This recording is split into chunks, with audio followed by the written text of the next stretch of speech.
साथियों नमस्कार, मैं हूं देवी शर्मा। आप देख रहे हैं ऑल सब्जेक्ट शर्मा।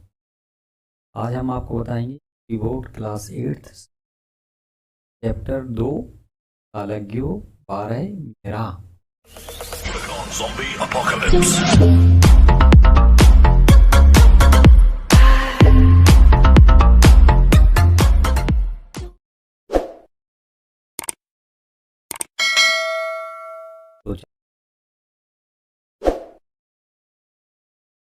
तो चलते हैं इसकी अनुवाद की तरफ। अस्ति उज्जैन्या निकटे कपिस्थ नामक्यो ग्रामा। उज्जैनी के पास कपिस्थ गांव है। तत्र आदित्योपासकः आदित्यदासः नामा कश्चित् विप्रः प्रतिवसति स्म। वहाँ सूर्य का भक्त आदित्यदास नामक कोई ब्राह्मण रहता था। तस्य गृहे 12 मेहरा नामः बालको अजायत। उसके घर में 12 मेहर नामक बालक ने जन्म लिया। 12 मेहरस्यम जन्म 499 नवनवत्यधिक चतुस्शतके इतिहासाब्दे सज्जातम। 12 मेहर का जन्म 499 ईस्वी में हुआ।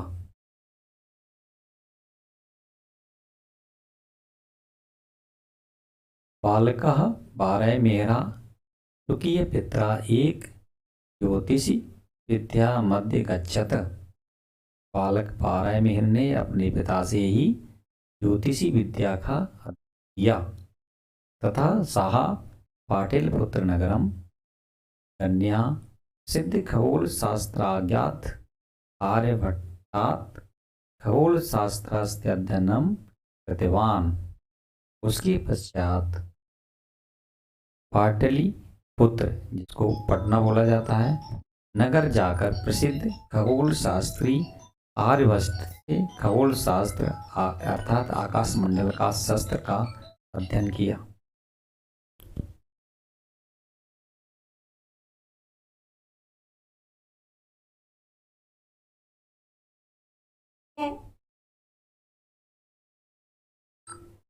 तो हाँ बताओ। चलो ठीक है, तो ले ले, हम ले लेंगे, समझाऊंगा, लगा लेंगे। वाली रंग लोगे?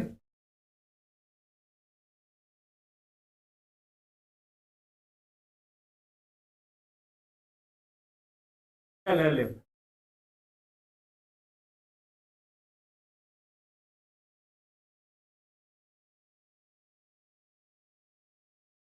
बालकः 12 मेहरा स्वकीय पित्रा ईदृशी विद्या मध्य गच्छत। बालक 12 मेहर ने अपने पिता से ही ज्योतिषी विद्या का अध्ययन किया ततः सह पाटिलपुत्र नगरम कन्या प्रसिद्ध खगोल शास्त्राज्ञात आर्यभट्टात् खगोल शास्त्राध्ययनम कृतवान। उसके पश्चात उसने पाटलिपुत्र, को पटना के नाम से जाना जाता है, नगर जाकर प्रसिद्ध खगोल शास्त्री आर्यभट्ट से खगोल शास्त्र अर्थात आकाश मंडल का शास्त्र का अध्ययन किया। तदानीम उज्जैनी विद्याया प्रमुख केंद्र आसीत। उस समय उज्जैनी विद्या का प्रमुख केंद्र थी। उज्जैन्या गुप्त वंशस्य संरक्षणे बहुविध कला विज्ञान सांस्कृतिक केन्द्राणि संरक्षितानि वर्धितानि आसन। उज्जैनी में गुप्त वंश के संरक्षण यानी देख रेख में अनेक प्रकार के कला विज्ञान और सांस्कृतिक केंद्र आदि संरक्षित और विकसित थे।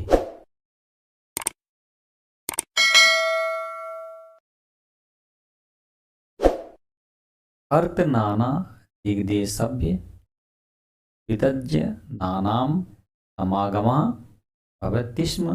अतएव 12 मेहरोऽपि समाप्याध्यानम अस्मिन्नम्मे नगरे समागतः।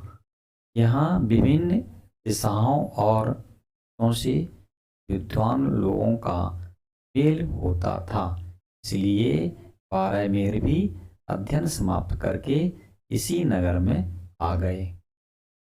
पारायमेरः देवज्ञः वैज्ञानिकस्यासीत्। पारायमेर वेदों के ज्ञाता और वैज्ञानिक थे। गतानुगति कथायाः स्थाने वैज्ञानिकदृष्टिकोणस्य महत्त्वं प्रतिपादितवान्। उन्होंने गतानुगतिकता अर्थात अंधानुकरण या दूसरों की नकल करना, अंधानुकरण या दूसरों की नकल करना के स्थान पर वैज्ञानिक दृष्टिकोण का महत्व समझाया। ग्रह नक्षत्र प्रभाव वर्षित फलित ज्योतिषम नाम शास्त्रम तस्दा प्रिय पतिपा अवविशो भवति। अर्थात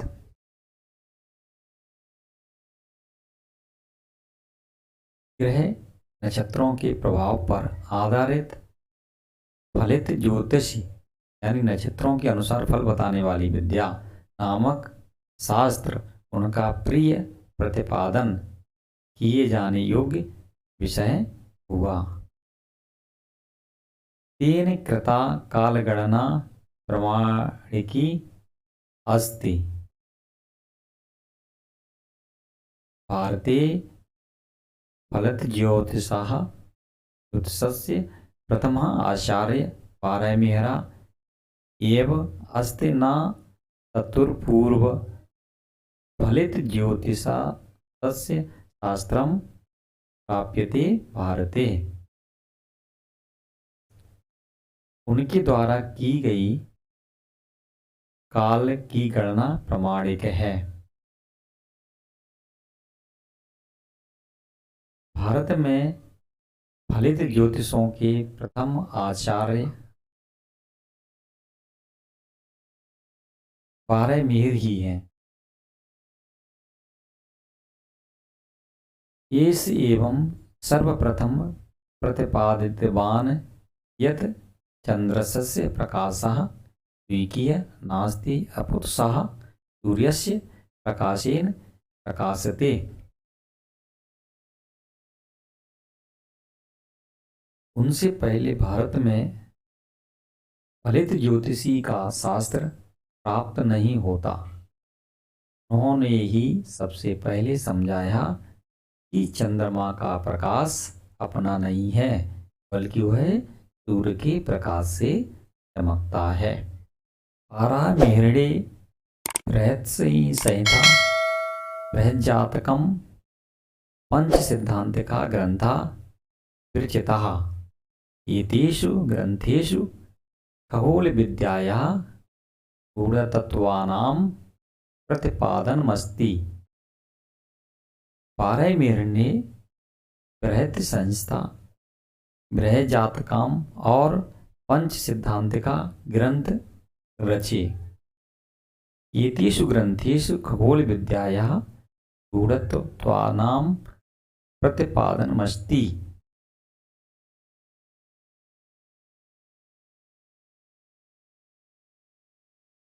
इन ग्रंथों में आकाश मंडल की विद्या के गहन तत्वों को समझाया गया है। अनेन न केवल खगोल तत्वानां निरूपणं कृतम् अपितु पृथिव्याः गोलकत्वं गुरुत्वाकर्षणस्य सिद्धान्तं पर्यावरणविज्ञानं जलविज्ञानं भूविज्ञानमपि विस्तरेण विवेचितम्। अर्थात इन्होंने न केवल खगोल तत्वों का निरूपण किया, बल्कि पृथ्वी के गोल होने का, गुरुत्वाकर्षण सिद्धांत का, पर्यावरण विज्ञान का, जल विज्ञान का और भूविज्ञान का भी विस्तार में वर्णन किया। पादपः वाल्मीकस्य अधोभौमिक जल स्थितम दृश्यन्ति, अर्थात वृक्ष और दीमक भूमि के नीचे जल होना प्रकट करते हैं। इति तस्य कथनमासीत्। आधुनिक वैज्ञानिकाः अपि तानवलभ्यम अन्वेषणम कुर्वन्ति। यह उनका कहना था। आधुनिक वैज्ञान भी उनका सहारा लेकर खोज करते हैं। नाना देशेषु परिभ्रमणं दीप्यानाः 587 सप्तशीत्याधिकं 500 शताब्दे स दिवंगतम, अर्थात अनेक देशों में घूमते हुए अपने ज्ञान की ज्योति से प्रकाशमान हुआ है। 587 ईस्वी में स्वर्गवासी हो गए। यानी बारामेहर जी थे, वो 587 ईस्वी में स्वर्गवासी हो गए। स्वकीय विस्तृत ज्ञानेन खगोल सदृश्यम गहन विषयमपि सरलम प्रस्तुतवान। अपने विस्तृत ज्ञान से खगोल जैसे गहन विषय को भी सरल कर दिया। ज्योतिष विद्या महाराणबम तर्तु तस्य ग्रंथः नौका इव सन्ति। ज्योतिष विद्या के महासागर को पार करने के लिए उनके ग्रंथ नाव के समान हैं। ज्योतिष विद्या महाराणबम तर्षु तस्तु ग्रंथः नौका इव सन्ति, अर्थात उनके ग्रंथ नाव के समान हैं ज्योतिष विद्या के महासागर को पार करने के लिए। सा महान कालज्ञ आसीत, वह महान ज्योतिषी थे। ज्योतिष विद्या तु बारामेहरा तिमिरनाशकः सूर्य इव आसीत। ज्योतिष विद्या में तो बारामेहर अंधकार का विनाश करने वाले सूर्य के समान थे। इसके बाद बच्चों काल को बारामेहरा अध्याय के कुछ शब्दार्थ यहाँ पे दिए हुए हैं, इनको आप पढ़ लीजिए और याद कर लीजिए। तो आज का हमारा वीडियो कैसा लगा हमें कमेंट बॉक्स में बताना। अगर आपको कोई परेशानी हो तो कमेंट में लिखना, हम आपकी परेशानी दूर करने की कोशिश करेंगे। और हमारे चैनल को फिर वही बात सब्सक्राइब कर लें, जिससे कि आने वाले वीडियो आपको मिलते रहें, और बेल आइकॉन को दबा दें जिससे कि उनका नोटिफिकेशन आपको मिलता रहे। तो आज का चैप्टर कैसा लगा हमें कमेंट बॉक्स में ज़रूर बताना, और हमारे चैनल को सब्सक्राइब कर लेना। आज के लिए बस इतना ही, फिर एक नए टॉपिक के साथ, सब्जेक्ट के साथ फिर मिलेंगे। तब तक के लिए नमस्कार।